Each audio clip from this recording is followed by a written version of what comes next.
تو اول تو ہمیں اختیار حاصل نہیں، دوسرا یہ کہ اگر اختیار حاصل ہو بھی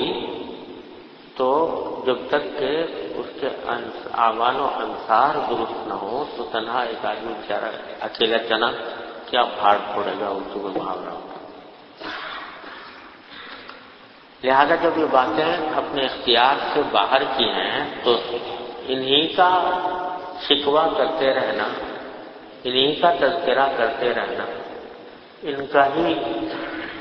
انہی کو موضوع گفتگو بنانا،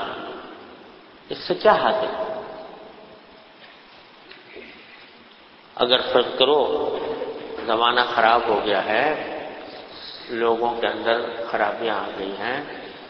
تو کیا تمہارے مجلسوں میں اس کا ذکر کرنے سے ٹھیک ہو جائیں گے؟ تو محض تذکرہ کرنے سے کیا حاصل؟ محض تبصرہ کرنے سے کیا حاصل؟ یہ تبصرہ تذکرہ تو در حقیقت ہم لوگ جو کرتے ہیں مجلسوں میں، یہ ایک وقت گزاری ہے اور اپنی بے عملی کا بہانہ ہے۔ بہانہ یہ ہے کہ بھئی اب ساری دنیا ہی بگڑی ہوئی ہے، تو پھر ہم کیا کر سکتے ہیں؟ کچھ بھی نہیں، بس جیسی زندگی چل رہی ہے اسی طرح چلاؤ، جس طرح گزر رہی ہے اسی طرح گزارو، کوئی بہتری کی کوشش کرنے کی ضرورت نہیں، جیسے چل رہے ہیں ویسے چلتے رہو۔ یہ ہے اس کا سارا نتیجہ۔ اور اس سے بھی زیادہ خراب یہ کہ جب مجلسوں میں اس قسم کی باتوں کا تذکرہ زیادہ ہوتا ہے تو مایوسی پھیلتی ہے، جسے دیکھو یہی کہہ رہا ہے، جسے دیکھو یہی کہہ رہا ہے کہ بھئی ہمارے ملک کے حالات خراب ہیں، ہمارے حکومت خراب ہے، ہمارے عوام خراب ہے، ہمارے اندر بدجانتی ہو گئی ہے، رشوت ستانی ہو گئی ہے، جسے دیکھو یہ کہہ رہا ہے۔ جب یہ کہہ رہا ہے، ہر شخص یہ کہہ رہا ہے، تو اس سے کیا ہوگا؟ مایوسی پھیلے گی، تو اب تو کوئی امید کی کرن ہے نہیں، کہیں بھی نظر نہیں آتی، اندھیرا ہی اندھیرا ہے۔ لہذا جب مایوسی ہو گئی تو مایوسی تو وہ چیز ہے جو انسان سے برے سے برا کام کرا لیتی ہے۔ جب مایوسی پھیل گئی تو پھر اصلاح کا راستہ ہی بند ہو گیا، دروازہ ہی بند ہو گیا۔ تو ان باتوں سے فائدہ تو کوئی ہے نہیں، نقصان ہے۔ اپنا نقصان یہ ہے کہ شیطان اس کے ذریعے یہ بہکاتا ہے کہ بھئی جب آوے کا آوا ہی بگڑا ہوا ہے تو تم تنہا کیا کر سکتے ہو؟ تم جیسے جس طرح زندگی تمہاری گزر رہی ہے بس گزارو، اور کوئی بہتری کی طرف جانے کی ضرورت ہی نہیں۔ اپنا نقصان تو یہ ہوتا ہے کہ شیطان کا کہ اس جال میں آدمی آ جاتا ہے۔ دوسرا نقصان یہ ہے کہ عام مایوسی پھیلتی ہے، عام مایوسی پھیلتی ہے، اور مایوسی پھیلنے کے نتیجے میں لوگ جو ہیں وہ پھر تو یہ تو ناقابل علاج صورتحال ہے، لہذا ہمیں بھی کچھ کرنے کی ضرورت ہے۔ لہذا ان باتوں سے کچھ حاصل وہ ہے کام جو کرنے کا ہے۔ یاد رکھو کہ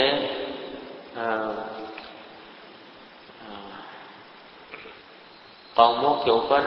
ہر طرح کے وقت آتے ہیں، اچھے بھی برے بھی، دھوپ بھی آتی ہے، چھاؤں بھی آتی ہے، اندھیرا بھی ہوتا ہے، روشنی بھی ہوتی ہے، سردی بھی آتی ہے، گرمی بھی آتی ہے۔ اقوام کی تاریخ پر نظر ڈال کر دیکھو، کبھی حالات ایک جیسے نہیں رہتے، بدلتے رہتے ہیں، اور بدلتے ہیں خود انسانوں کے عمل سے بدلتے ہیں۔ اچھے عمل ہوتے ہیں تو اچھی تبدیلی آتی ہے، برے عمل ہوتے ہیں تو بری تبدیلی آتی ہے۔ لہذا مایوسی پھیلانے سے کوئی حاصل نہیں، تھوڑی سی امید کے چراغ جلاؤ، امید کے چراغ جلاؤ، امید کے چراغ اس طرح جلاؤ جس طرح نبی کریم صلی اللہ علیہ وسلم نے جس کی تعلیم دی۔ تعلیم یہ تھی کہ جب دنیا کا حال خراب نظر آ رہا ہو، اذا رأیت شحا مطاعا ودنیا موثرة وہوا متبعا واعجاب کل ذی رأی برأی فعلیک بخاصۃ نفسک ودع عنک امر العام، او کما قال صلی اللہ علیہ وسلم۔ کیا عجیب چار باتیں بیان فرمائی، ان چاروں باتوں کو سنو اور اپنے حالات کا، اپنے گرد و پیش کا جائزہ لے کر دیکھو کہ ایسا لگتا ہے جیسے سرکار دو عالم صلی اللہ علیہ وسلم آج کا منظر اپنے الفاظ میں کھینچ رہے ہیں کہ جب تم یہ چار باتیں دیکھو،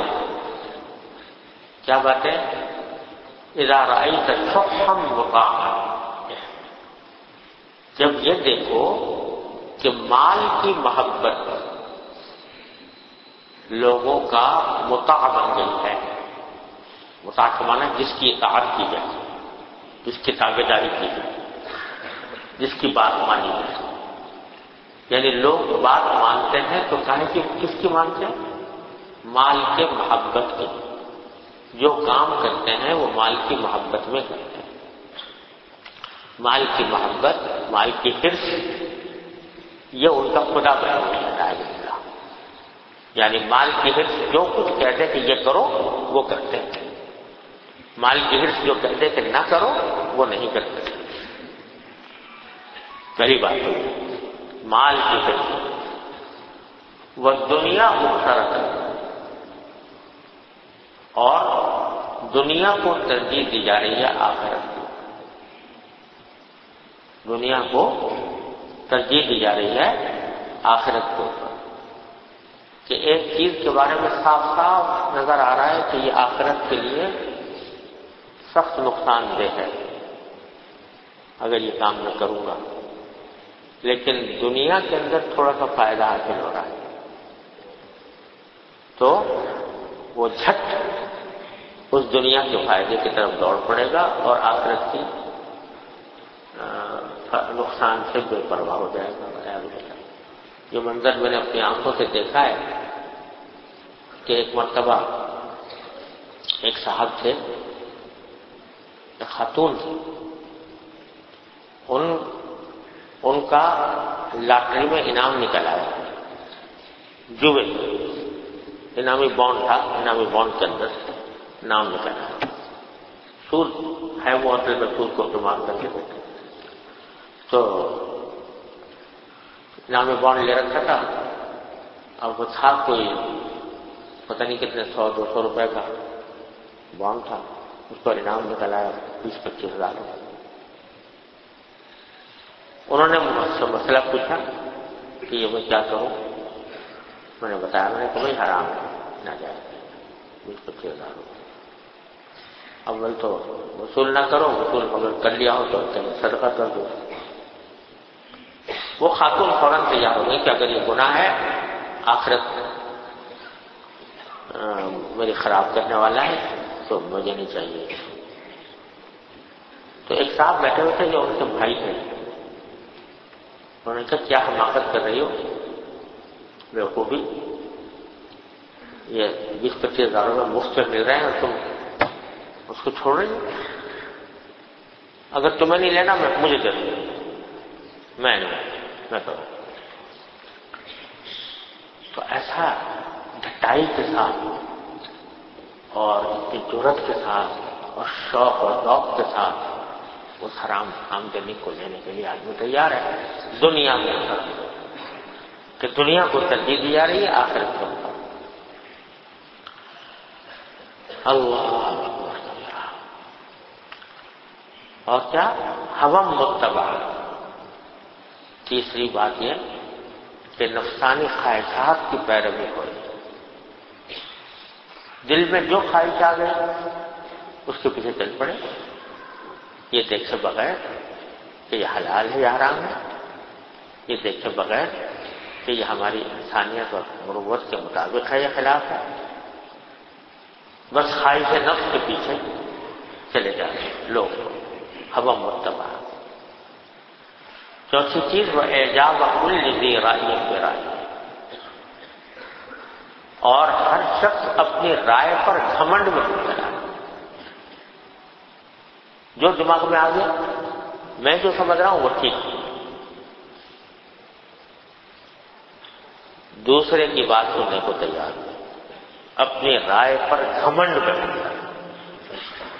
آپ ذرا سوچو یہ چار باتیں کیسی فرما رہے ہیں سرکار دو علیہ وسلم،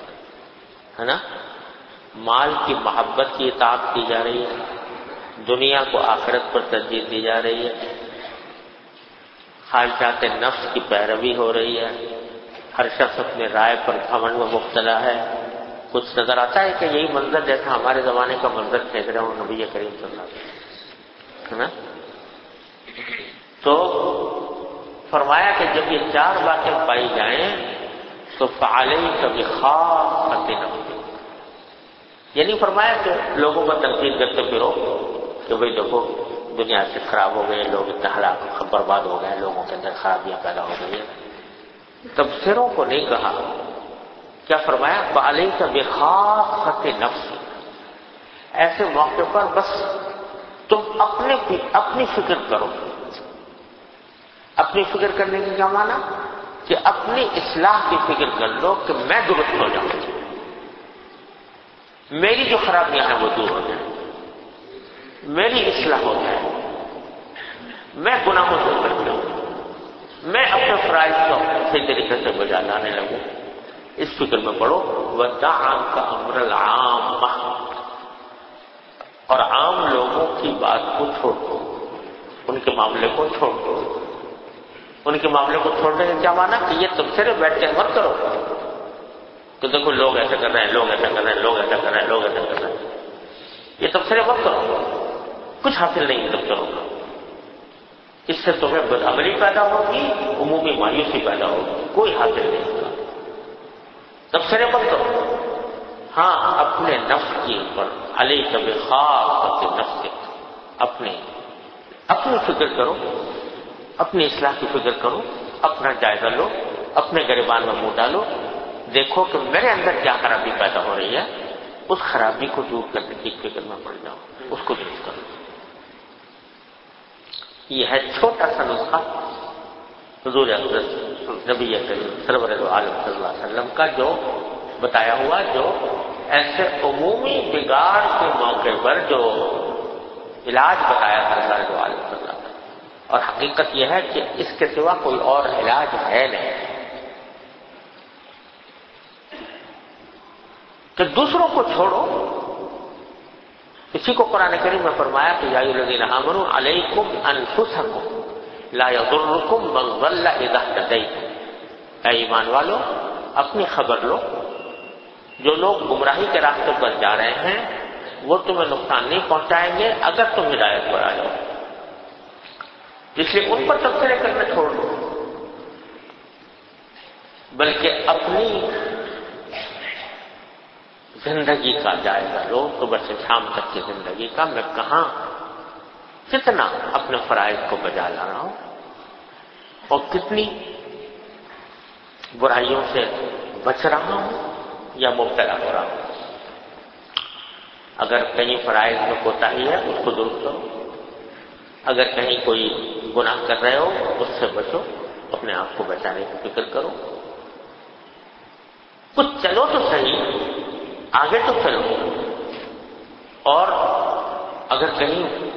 مبتلا ہو کسی گناہ میں وہ چھوڑا نہیں جا رہا تو اپنی طرف سے کوشش کرو اور اللہ تعالیٰ سے مانگو کہ یا اللہ مجھے نکال دیجیے، گناہ سے نکال دیجیے، مانگو اللہ تعالیٰ سے مانگو۔ ہمارے حضرت والا حضرت عارف رضی اللہ تعالیٰ سے فرمایا کرتے تھے کہ یہ سارے گناہ جو ہیں، یہ ساری بدعمالیاں، یہ اندھیرے ہیں، یہ تاریکیاں ہیں، ظلمتیں جو پھیلی ہوئی ہیں۔ ان ظلمتوں میں جب انسان گر جائے تو کیا ہوگا کہ اگر وہ ایک اپنا سا اپنے عمل سے، اپنے کم از کم اپنے عمل کی حد تک اپنے آپ کو کچھ بہتر بنا لے، تو ایک چھوٹا سا چراغ جلا دے گا،